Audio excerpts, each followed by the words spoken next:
బంగ్లాదేశ్ ప్రధాని ఆఫీసును లూటీ చేశారు ఆందోళనకారులు. పీఎం ఆఫీసులోకి చొరబడ్డ నిరసనకారులు ఇదే మంచి ఛాన్స్ అనుకొని చేతికందిన వస్తువులను పట్టుకు వెళ్లారు. ఫర్నిచర్, చీరలు, కాస్మోటిక్స్ ఇలా దేన్ని వదిలిపెట్టలేదు. చివరికి కోడిని కూడా ఎత్తుకు వెళ్లారు. ఈ వీడియోలు సోషల్ మీడియాలో చక్కర్లు కొడుతున్నాయి.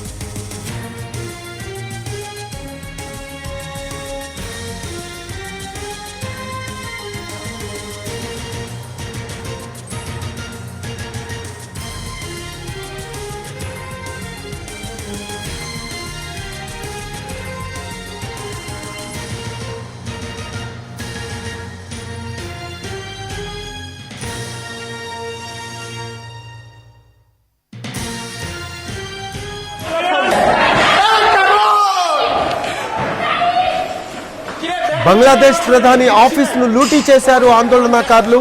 దానికి సంబంధించిన దృశ్యాలు ఎన్టీవీ స్క్రీన్ పై చూస్తూ ఉన్నాము. వైరల్ అవుతున్న వీడియోస్.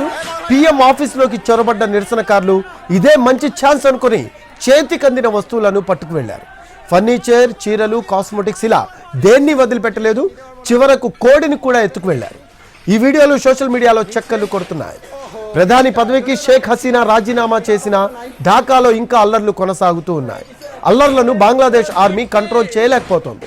హసీనా దేశం విడిచి వెళ్లిపోగానే ఆమె నివాసంపై వందల మంది ఆందోళనకారులు దాడి చేశారు. గణభవన్లోని సామాగ్రిని అంతా ఎత్తుకు వెళ్లారు.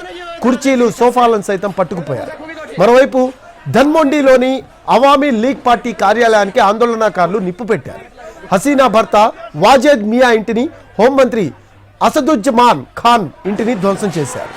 ఢాకాలో వాహనాలను దగ్ధం చేశారు. అలాగే బంగ్లాదేశ్లోని పలు పోలీస్ స్టేషన్లకు నిప్పు పెట్టారు.